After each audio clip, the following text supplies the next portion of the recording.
Video anova amaga leireko seda sise relationship manifest tawbagineko haidi relationship manifest tawbai mamangda budi khara budi share tawgre ado haidi amukasu request torokpa haitareko imung manungda haidi ngasai relationship haraga ngasai husband wife adagi pakhang lishabi khatang nattabidasu ichirna oiro natraga leiminaba imungda oiro ko haidi nungaina taba gumba leibase nungsina taba haitareko haidi amana amagi haidi wataning daba natraga haidi lakpa matamda nungaitaba khotaba haidi adugi marido phahange haitaraga di kamai tawgadage hai kanto adugi matangdaniko sigi potse ado khwai ahambada ko haidi any manifestation tawba matamsida thazaba se khwai tegi ahamba number 1 point ko thazara kandani ko khoi potse oidoi se khwai first thazaba aduga yamna clear oibiyo ko aina pami se kari no haibado ko pura clear oibiba ma darkar oyeba concentrate tawba ko aduga hadi ready oibiyo ko hadi potse tawram dai se ready oyon haraga di kamaina no hai kansida wakhan phataba ke ka khallingai da thawai nungai tregum bada ko manifestation tawbiga no adumaina yam leiraga di ko ahambada meditate tawbiyo meditate tawba haraga di ngatang minute manga tara phamaga meditation tawbira matungda adugi matungda somna tawningiba manifestation se tawba yai ko pot pudi sida aina lawtho thame ko hana kaino habdo yengbada dum khangamani ko long se अखोगी Maru Marang the खरा दुम lady बा हाइदि manifestation तो मतम season बदा यामना काना बा हाइतार को लोंग हायसे अदगी दालचीनी हायसे को cinnamon powder का मनी अट्रैक्ट तो बको पगी लोंग गुम बसे रिलेशन गुम बदा सिनर सु अदगी हाइदि फताव दि रिमूव तो बको पदा अदुम बदा सु को अफाबा मयाम म लेयो मागी को अद लोंग से लो मतम से द को स्माइना मसक खरा फजबसे सी यंग बि को साइना लई दौना सात प लई से को लई सात प दंग तो इस स्माइना ओइना तरे खतंग lobby रसेबा ma ani ahum mari manga taruk tare ko taret se lore ko taret se lore matung da kamai tawge da sigi taret se akhoina kai tawgada ke ha kansida khuna paishan biro ko khud ye china paishan biro aduga maming hai tare ko suppose ngasai gi ai ga pau phawna driba natraga haidi ibaini gi relationship sida yam nungai tre na khalase ba khoi first ta bakang le shabi gi harase ko haidi nang nushiri ba natraga dang na नुसीजरीब नुपी नत्रगा नुपा मागी ममिंग दो high तारे को मागी ममिंग दो 21 times हाइबियो को सिजे pot से पायरा मतुंग the मीदुगी ममिंग 21 times को अदुगी मतुंग द हाई तारे को अदुगी मतुंग द विजुअलाइज तो बीबा मको हादी कुन मा थोइरक तो हाई ग्रा मतुंग द विजुअलाइज तो बा हारागा दि मिनिट अनि अहुम मुक्तंग खनबियो बा हादी कईगुंबा इबाइनी नुंगाई तब खोतब केमता लेट्रगदी इबाइनी कमाइना लेरमगनी हाइबगी कैनोदो को हाइदी आइना लेनिंगिबा मोगोंदो हाइतारे को इबाइनी याम फजन नुंसी चानना लेबा नत्रगा हाइदी खना चैनबा केमता यावदना यामना हाइदी यामना हेल्दी ओइबा रिलेशनशिप त लई खोले न दमाइ तरो खनबिबा मको अदो स्माइना हाइदी सिसना खोगी पाखंग छाबी ओइना ओइरेना को अदुगा हस्बैंड वाइफ की दसो दुम चप मानना को हाइदी ममिंग दो आइगी हस्बैंड नत्रगा आइगी वाइफ तुगी ममिंग दो 21 टाइम्स होलगा अदुदसु दुम हाइदी अखोइना खन मतमदा मागी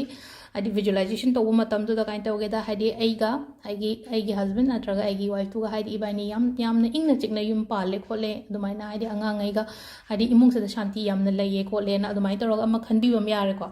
अदुगा अमना ngसाइना हाइबदो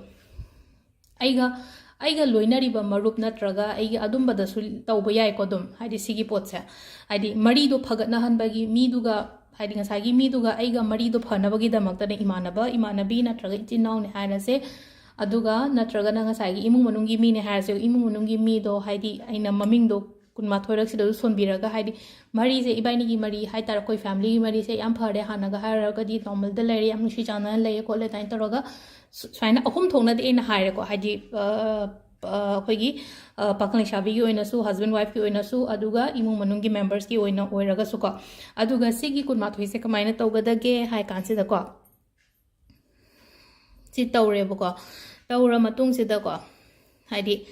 अममम हाइतारेको नुमाइजिंग अमदा अममै थादोकबिबा सिसे संडे तरेत को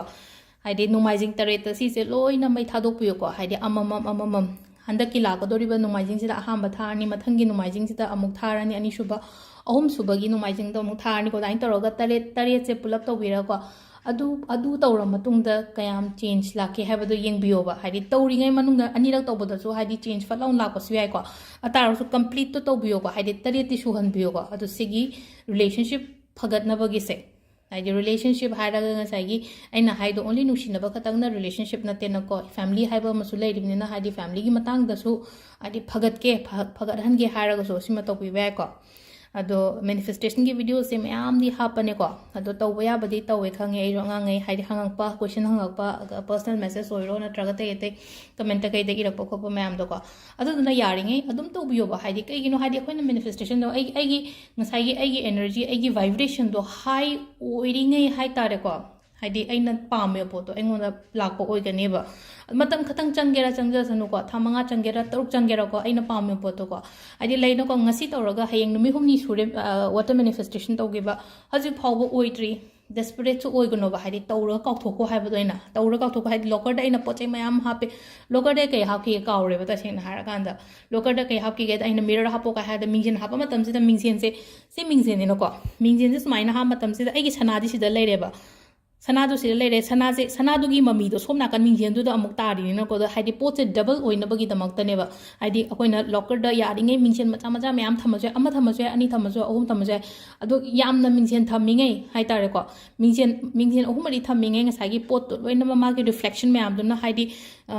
ꯂꯩꯔꯤꯕ ꯄꯩꯁꯥ ꯅꯠꯇ꯭ꯔꯒ ꯂꯩꯔꯤꯕ ꯁꯅꯥꯗꯣ ꯂꯣꯏꯅꯃꯛ ꯑꯅꯤ ꯑꯍꯨꯝ ꯊꯣꯛꯅ ꯂꯣꯏ ꯊꯣꯛꯂꯛꯑꯅꯤꯅꯀꯣ ꯑꯗꯨꯗꯨꯅ ꯑꯗꯨꯃꯥꯏꯅ ꯇꯧꯕꯤꯕꯀꯣ ꯑꯗꯒꯤ ꯔꯦꯠ ꯃꯆꯨ ꯑꯩꯅ ꯑꯅꯝꯕ ꯃꯇꯝꯗꯀꯣ ꯔꯦꯠ ꯁꯤꯖꯤꯟꯅꯩꯁꯦ ꯀꯩꯒꯤꯅꯣ ꯍꯥꯏ ꯀꯥꯟꯁꯤꯗꯀꯣ ꯔꯦꯠꯁꯦꯀꯣ ꯍꯥꯏꯗꯤ ꯄꯣꯠꯁꯦ ꯃꯜꯇꯤꯄ꯭ꯂꯥꯏ ꯇꯧꯔꯒ ꯂꯥꯛꯑꯦꯕ ꯑꯩꯈꯣꯏꯗ ꯍꯥꯏꯇꯥꯔꯦꯀꯣ ꯍꯥꯏꯗꯤ ꯀꯩꯅꯣꯝꯃ ꯄꯥꯝꯕ ꯃꯇꯝꯗ ꯌꯥꯝ ꯊꯨꯅ ꯂꯥꯛꯄꯗꯣ ꯍꯥꯏꯗꯤ ꯄꯣꯠꯁꯦ ꯄꯩꯁꯥ ꯍꯥꯏꯔꯁꯤꯅꯀꯣ ꯍꯥꯏꯗꯤ ꯔꯦꯠ ꯀ꯭ꯂꯣꯠꯇ ꯍꯥꯞꯄꯒ ꯊꯝꯕ ꯑꯗꯒꯤ ꯑꯩꯈꯣꯏꯅ ꯁꯅꯥ ꯂꯩꯕ ꯃꯇꯝꯗ ꯍꯥꯏꯗꯤ ꯔꯦꯠ ꯀꯦꯞꯇ ꯍꯥꯞꯄ ꯄꯤꯔꯛꯇ꯭ꯔꯥ ꯔꯤꯖꯟ ꯂꯩꯌꯦꯕ ꯑꯗꯨꯒꯤ ꯔꯦꯠ ꯀꯦꯞꯇ ꯍꯥꯞꯄ ꯄꯤꯔꯛꯄꯗꯣ ꯍꯥꯏꯗꯤ ꯄꯣꯠꯇꯣ ꯗꯕꯜ ꯑꯣꯏꯅꯕꯅꯦꯕ ꯑꯃꯨꯛ ꯍꯥꯏꯗꯤ ꯑꯩꯉꯣꯟꯗ ꯂꯥꯛꯄ ꯃꯇꯝꯁꯤꯗ ꯑꯗꯨꯅ ꯁꯅꯥ ꯊꯝꯕ ꯑꯣꯏꯔꯣ ꯄꯩꯁꯥ ꯊꯝꯕ ꯑꯣꯏꯔో ꯔꯦꯠ ꯃꯆꯨꯒꯤ ꯀꯦꯞ ꯅꯠꯇ꯭ꯔꯒ ꯕꯦꯒꯀꯨꯝꯕꯗ ꯑꯗꯨꯝ ꯍꯥꯞꯄꯤꯕ ꯑꯗꯣ ꯁꯤꯗ ꯂꯩꯔꯦꯀꯣ ꯉꯁꯤꯒꯤ ꯑꯩꯈꯣꯏꯒꯤ ꯔꯤꯂꯦꯁꯟꯁꯤꯞꯀꯤ ꯃꯦꯅꯤꯐꯦꯁꯇꯦꯁꯟꯒꯤ ꯃꯇꯥꯡꯁꯦꯀꯣ ꯇ꯭ꯔꯥꯏ ꯇꯧꯕꯤꯌꯣ ꯃꯌꯥꯝꯁꯤꯃꯁꯨ ꯊꯦꯡꯛ ꯌꯨ